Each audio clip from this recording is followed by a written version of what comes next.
All right, here's the project. First, you're gonna need to go into your kids' room and get some Legos. Legos are really important for any do-it-yourself home project. First, you take the card, build a real nice card, and just get it completely out of the way. And if it needs to, well, let's see. Okay, so we gotta fix this. Oh, we're not doing a Lego demo? No, we're not, you man-child. First of all, I'd like to say I'm insulted, but I'm not. Anyway, sorry, today we are gonna be building some chick feeders. When you have bigger chickens, you can have obviously bigger holes, they have longer necks. These are brand new baby chicks. So the idea is that we want to drill holes in the side of this and then put these down inside, okay? Then gravity feed will have the feed go down so they can reach their necks in and get it. These are baby chicks, so their neck can't go all the way down, so we're gonna make a series of smaller neck holes so that the chick can just barely reach in with their tiny little chick baby necks. So, why are we building this feeder so that they have to reach their head in? Chickens suck. Okay, so the reason the reason we're doing these feeders in this way is because chickens will poop on anything they stand on, up to and including their food and their siblings. So just today, we put a little bit of food in there in a tray just till we had these built, and it's already covered in poop. They're sleeping in it, they sleeping it out. Oh, it's just delightful. So everywhere. As much as I encourage people to sleep in their food, I don't like the chickens that have to pay for their food to be wasted. So in order to reduce waste, also chickens drag out when they bite, so this kind of fixes it all. We have found this to be very successful with our larger chickens, the full-grown ones, where we use 2-inch PVC. In this case, we're looking at a 1 1/4 inch because we're talking about real small birds in a real small bucket, as opposed to 2-inch wide holes for their big feathery long necks to go down. The cutting is absolutely not necessary in that situation. This is really straightforward. Go get yourself a gallon of ice cream, eat it all in one sitting. Oh, everyone's happy after that. Then sit down with some power tools, because what makes it a night any better except sitting and watching a Giants game with ice cream and power tools. Anyway, that's what we're gonna do right now. We're gonna simply cut these on one side, give the baby chicks a little less neck stretching room, and then we're gonna drill holes in the side of this bucket. Now, this is just something you're gonna learn. A 1 1/4 inch pipe, it would fit inside of this. So this is not 1 1/4 inches around. In fact, it is a 2-inch exact circle hole. So that is what I have on the end of this drill. So I'm going to be drilling 4 holes in this bucket. I'm putting 4 of these in there, and then I'm going to be gluing them in place so that they are secure when the chicks bump them or whatever. Anyway, come along with me and we'll do it together. So I'm just going to mark these so that we have them all in the right spot. Then we'll go outside and drill nice and quick and get them all done so we can put this together. All right, so obviously I have to give my standard safety talk before you use any power tools, kids. Just remember, safety first, okay? That's right. Then you can do anything you want. It's awesome. Yeah. Except I can't see because it's use dark outside. Dark shades at night. All right, so Dark legitimately, night. Safety first. Okay, so I've marked these in a line, and I'm just gonna go straight down.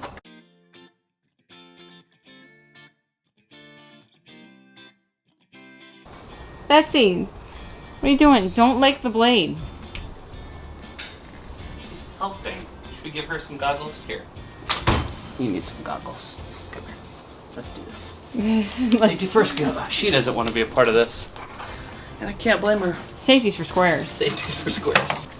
All right, so safety first, per the norm. Here we go. So I got my little mark, and I'm just gonna run through this with a little circular saw.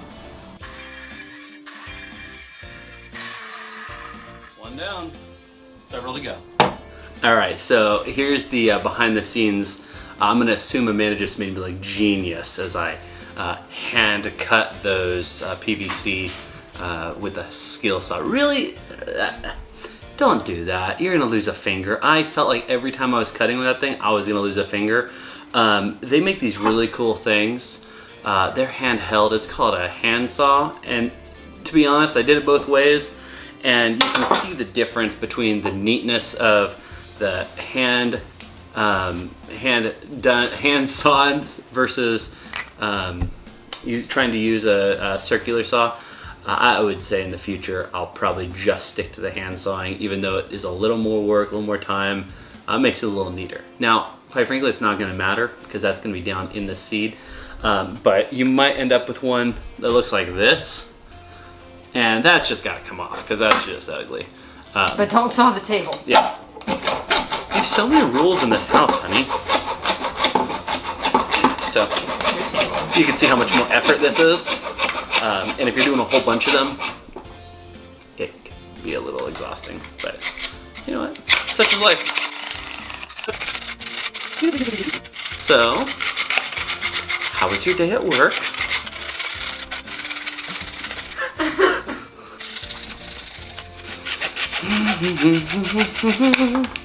About time, my goodness. Anyway, so you can use one of these, but now you can understand why I would risk my limbs, because instead I'm just like bored out of my mind. Because not like I could just sit here and watch a baseball game on TV or something. I actually have to focus because that's a blade going back and forth. So anyway, it's an option. If you don't have power tools, definitely see what you can do with a handsaw. Maybe get a new blade on yours. I have a feeling that would have gone faster with a new blade. But that brings us to our second part. More drilling. Yeah. All right, so goal here, I'm just gonna draw dots and kind of show you where I'm going with this. So the basic premise from this point is we need to get these into the barrel. Now I can't just cut exactly where we're on the outside. I'm gonna have to measure so that I have 1 finger minimum at the bottom so that the feed can be filled through the top and have enough room to get underneath the lip so that when the chick sticks their head in, they're able to then reach that feed.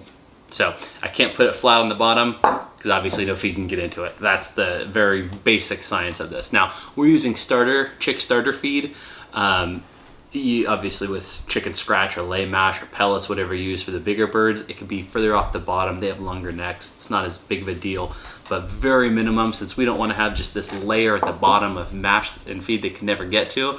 We're going to put it fairly close so that they can kind of clean up all the bits at the bottom.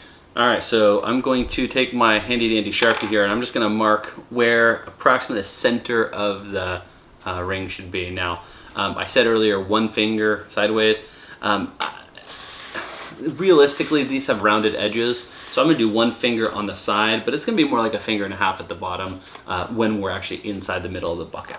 So not super scientific, but that's what we're going with. So we'll put a little dot there, and remember that's gonna be the center of the hole saw, because that's where we want to have that hole start, and then that will be like that, right there. All right. Now, what's the #1 rule of power tools? Always use them after a long, hard day of work. Safety first. If you're finding that it's hard to get through this flimsy plastic, it might just be helpful to start your hole like that, because that's going to make life much easier on you. Like so. And now, as you can see, we'll be able to stick that right through. And that's where we're gonna glue it. Look at that, that was beautiful. What a perfect little Went right hole. in. Lovely. And then we got this glue that we'll glue in just a minute. Now's a good time to get your glue gun plugged in because obviously there's has to heat up. Oh, I guess I still need those.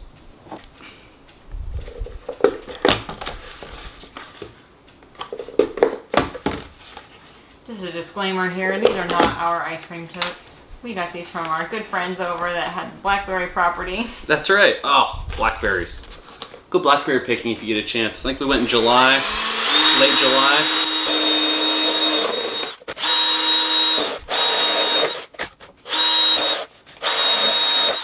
Dunzo. Okay, so, hi. Take those off.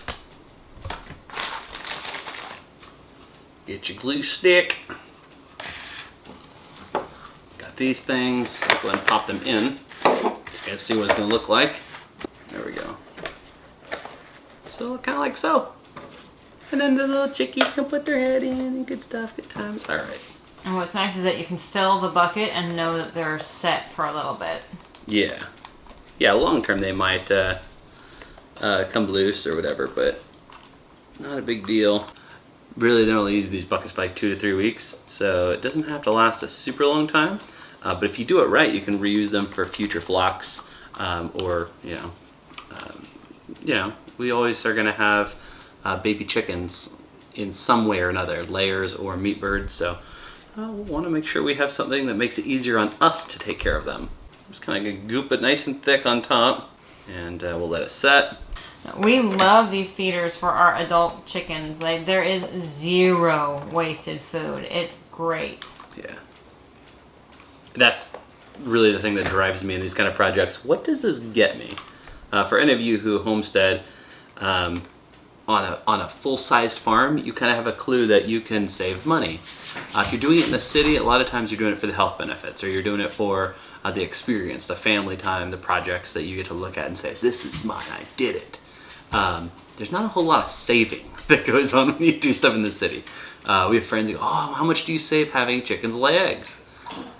I don't know, I'm busy buying feed. I'm busy buying bedding to really calculate that, right? So you're doing it for the experience, the freshness.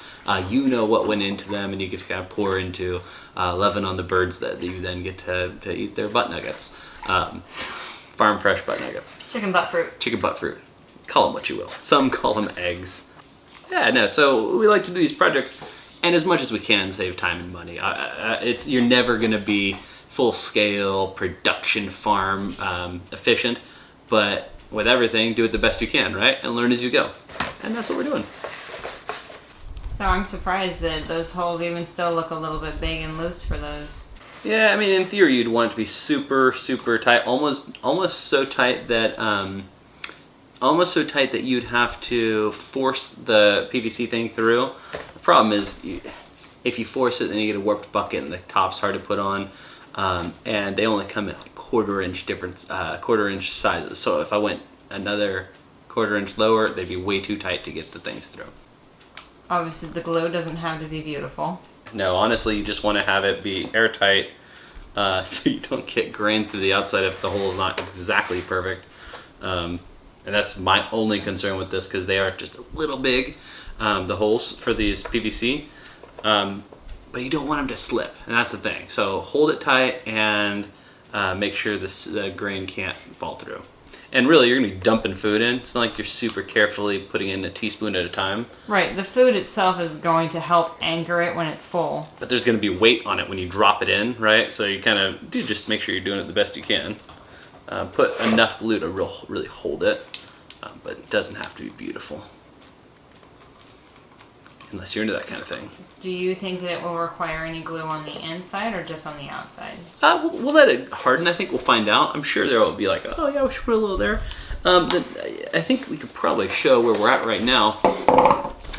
You can see some of that glue is coming through. So it's not staying on the outside. Kind of as it sets and moves in and out and gets settled, you're going to see that some of that glue comes through, and that's perfectly fine. Kind of seals both sides of that hole.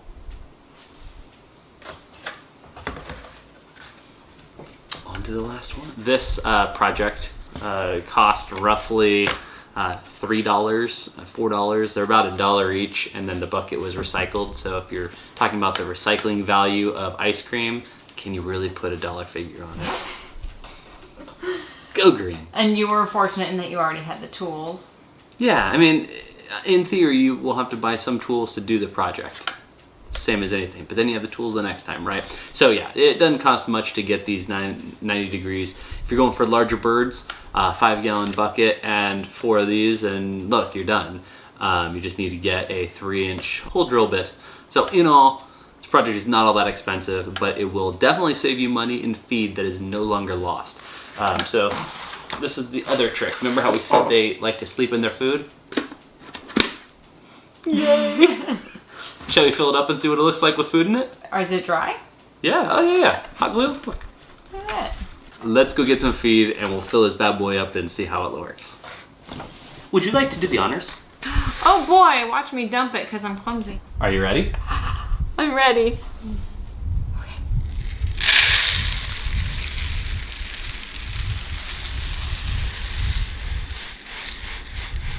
You want to make sure that it's not so full the lid can't get on there.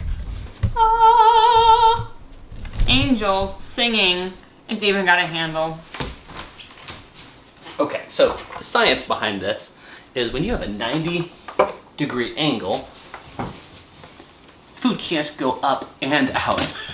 So they have to literally reach it down. Now you can fill up above it, and as long as the cut is not higher than the exit, it will never fill. It works with water, it works with dry stuff. In this case, I could shake this and no food will come out. It makes accidental waste almost impossible.